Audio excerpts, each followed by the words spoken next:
Estamos aqui com o Dr. Aldo Brandão, delegado da Polícia Federal, nascido em Ponta Porã, campograndense de coração, e que hoje vai falar para a gente sobre suas propostas de trabalho como pré-candidato a vereador de Campo Grande. Nós estamos falando, o que leva uma pessoa como o senhor a querer ingressar na política? Então, depois de você passar tanto tempo dentro da polícia, dentro do executivo, você ter recebido tantas coisas, né, boas. Você consolidou uma carreira, você conseguiu estudar, você vindo de uma escola pública, você ingressa numa faculdade, passa num concurso muito difícil, que é o da Polícia Federal. À época era considerado o concurso mais difícil que havia, em face de uma série de características que você tem que preencher tantos requisitos, não só intelectuais, mas físicos. Então, em prol disso, você percebe que não basta você fazer aquele teu dia a dia para aquilo que você foi preparado para fazer. Chega no momento que você percebe que a situação política do nosso país está muito difícil. Essa dificuldade te leva a pensar que você pode e deve fazer alguma coisa mais do que você faz.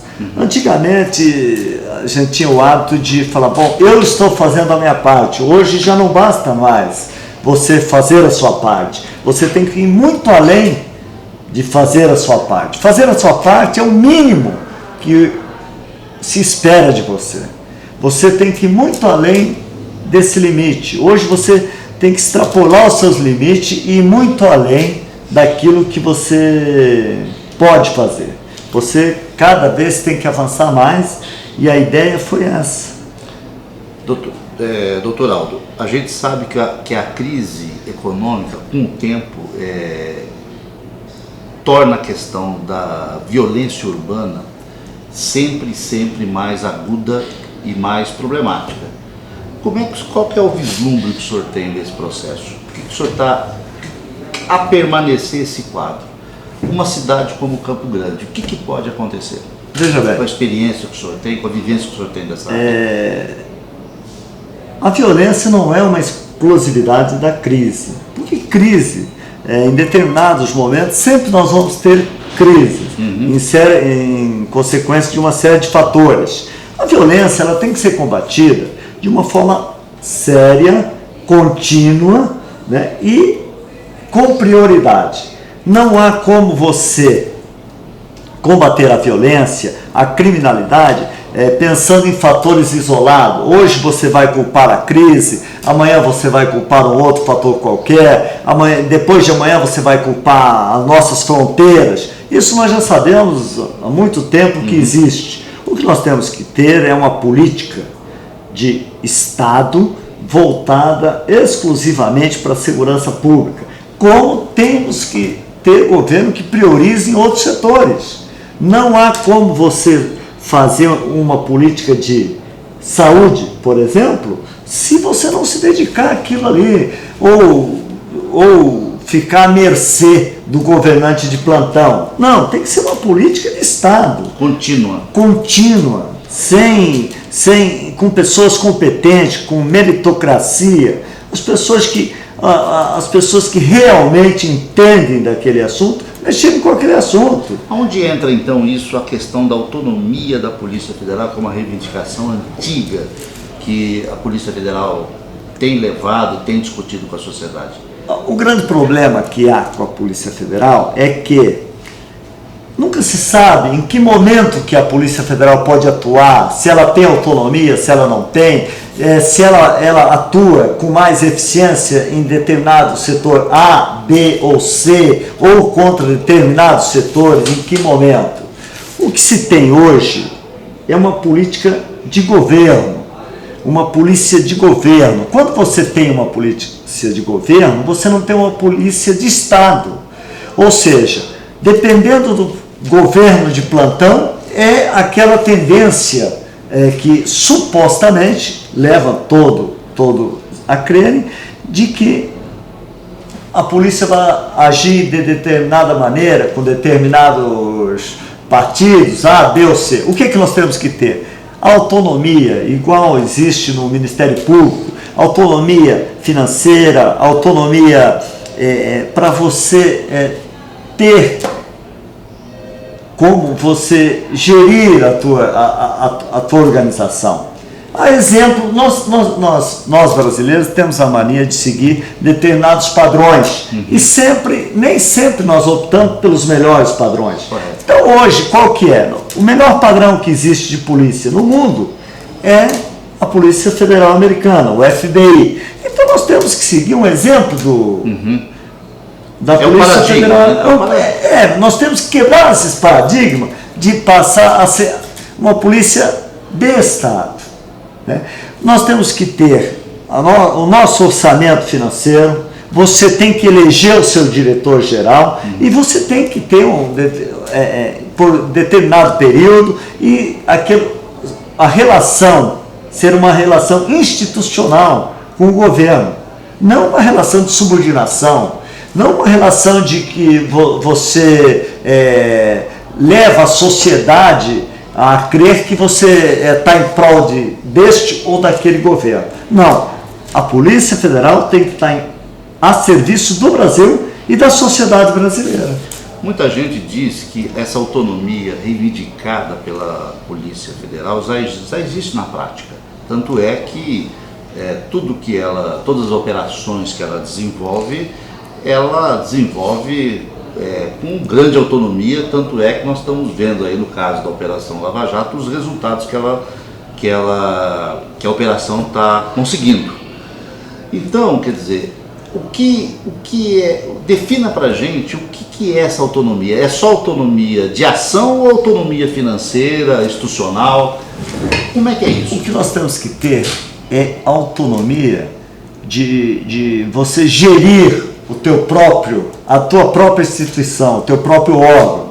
Por exemplo, se o diretor-geral hoje desagradar o governo de plantão, ele pode ser exonerado, ele não tem um mandato.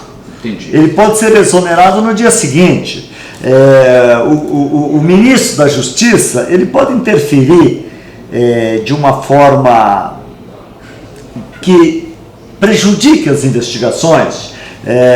Se ele sentir um cheiro de vazamento... Se ele sentir isso é uma ameaça que paira no ar, que te inibe de trabalhar. Como que você vai trabalhar com uma faca cravada nas costas? Você fica algemado para você trabalhar? O que você deve ter é uma autonomia institucional, uma autonomia legal, uma autonomia constitucional, de sorte que você não fique à mercê do humor do governo. Só para se traçar um paralelo, com essa questão do vazamento das conversas telefônicas da presidente Dilma com um ex-presidente, isso se ocorresse nos Estados Unidos, não haveria interferência nenhuma dentro do órgão policial. Por quê? Porque aquilo ali seria uma questão, iria envolver a questão legal. Não, porque se houve autorização judicial para se monitorar determinado telefone e o presidente da República liga para aquele telefone e fala o que quer, então ela está sujeita às leis do país. Se o Barack Obama se descobre que ele falou com uma pessoa investigada pela Polícia Federal Americana, o único caminho provável para ele é a renúncia no dia seguinte, porque ninguém iria admitir, a sociedade americana não ia admitir, o Congresso americano não iria admitir, de forma alguma que um presidente americano conversasse com uma pessoa e caiu o governo, com certeza. De algumas semanas para cá, a gente tem visto o governo com um discurso cada vez mais pontual, dizendo o seguinte: tudo que nós estamos vivendo nesse momento é um conluio da Polícia Federal, Ministério Público, do Judiciário e mídia contra nós. Essa visão, o que o senhor acha dela? Esses órgãos que você mencionou são órgãos que trabalham essencialmente com fatos. Os fatos, eles são objeto de investigação.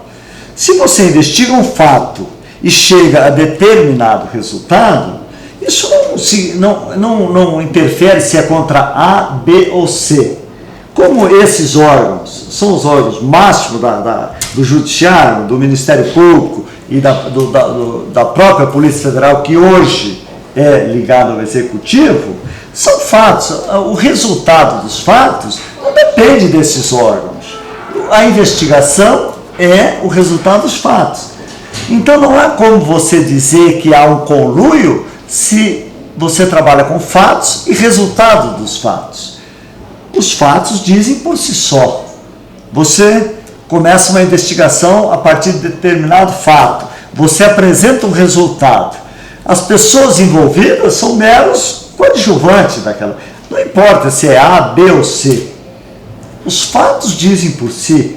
Então não há que se falar em conluio, em golpe. Essa questão de conluio, golpe, etc., isso aí serve para o aspecto político da questão. Só que esses órgãos, eles não trabalham com o aspecto político da questão. Eles trabalham com fatos. Os fatos falam por si só. Muito bem. O senhor vai ser candidato a vereador por Campo Grande nessa eleição. Qual que vai ser a tua plataforma eleitoral para Campo Grande? Trazendo a experiência que o senhor tem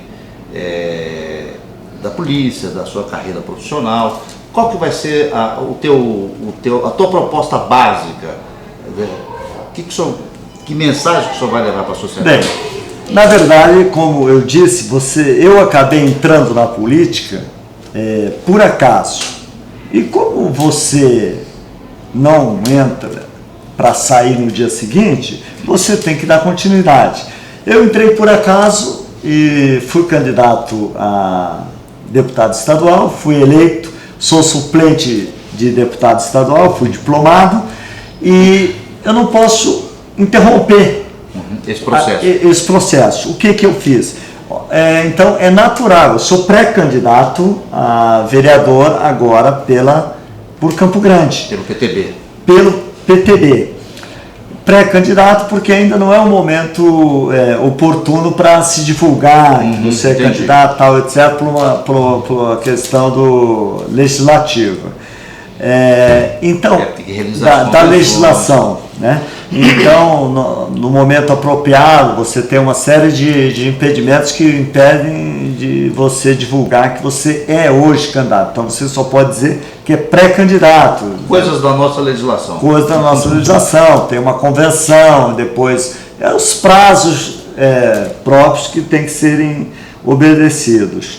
Eu sou pré-candidato a vereador por Campo Grande por uma série de circunstâncias, mas a principal, eu já ganhei muito da sociedade, então eu devo para a sociedade, eu tenho que fazer alguma coisa pela sociedade, eu tenho que trabalhar por essa sociedade, pela nossa sociedade, e principalmente você se sente nessa obrigação quando você percebe que o nosso mundo político está tão desacreditado e as pessoas sofrem com isso, principalmente com o fator que hoje os campograndenses, os brasileiros de uma maneira geral, têm. Eles perderam a esperança. Fala-se muito que mudou o governo na Argentina e que o Macri trouxe um pacotaço de medidas. Mas o Macri trouxe uma coisa muito importante para o povo argentino, que é a esperança. Nós precisamos devolver a esperança para o povo brasileiro. E no nosso caso, para o povo de Campo Grande. Nós não podemos deixar as pessoas sem esperança. Pior do que qualquer fator, qualquer ausência de Estado é a falta de esperança dos cidadãos. A gente sabe hoje a situação que Campo Grande está vivendo, as turbulências políticas que provocaram para a cidade. A cidade está com muitos problemas, né? E esses problemas se avolumam, né? É possível consertar isso? É possível. A primeira coisa que nós precisamos trazer para a população é que elas precisam ter fé. Elas não podem perder a fé. Se você perder a fé naquilo que você pretende fazer, aí está liquidado. Nós precisamos modificar isso, nós precisamos mudar essa mentalidade, nós precisamos evoluir, nós precisamos levar aos cidadãos dessa cidade que nós podemos fazer alguma coisa e vamos fazer. Nós precisamos melhorar a vida dos cidadãos, porque hoje o que a gente vê é que a cidade está um caos, aumenta-se impostos por todos os lados e a vida do cidadão está piorando, desde o mais humilde até as classes mais abastadas. É verdade. Todo mundo sofre. Quando está ruim para todo mundo, alguma coisa precisa ser feita. E a primeira coisa que precisa ser feita é trazer esperança para os cidadãos. Sem esperança, você não consegue mudar a mentalidade dessas pessoas. Você precisa trazer esperança. Junto com esperança, ações concretas de que as coisas vão melhorar. E podem melhorar e vão melhorar, com certeza. Doutor Aldo Brandão, agradeço a gentileza por o senhor ter dado essa entrevista, né, e vou deixar aberto aí o microfone para as suas mensagens finais. Então, eu que agradeço a oportunidade de poder falar com todos vocês. Realmente, eu sou pré-candidato a vereador por Campo Grande, é uma honra poder participar desse processo eleitoral, ajudar as pessoas, voltar essas pessoas a terem fé, a acreditarem e que realmente esse país é um grande país, é um grande estado, é uma grande cidade. Nós temos talvez o melhor que se pode ter em termos de material humano. O que nós precisamos é que essas pessoas voltem a ter fé, voltem a ter esperança e ações concretas para que isso se materialize e o Campo Grande volte a crescer e ser a capital pujante que sempre foi.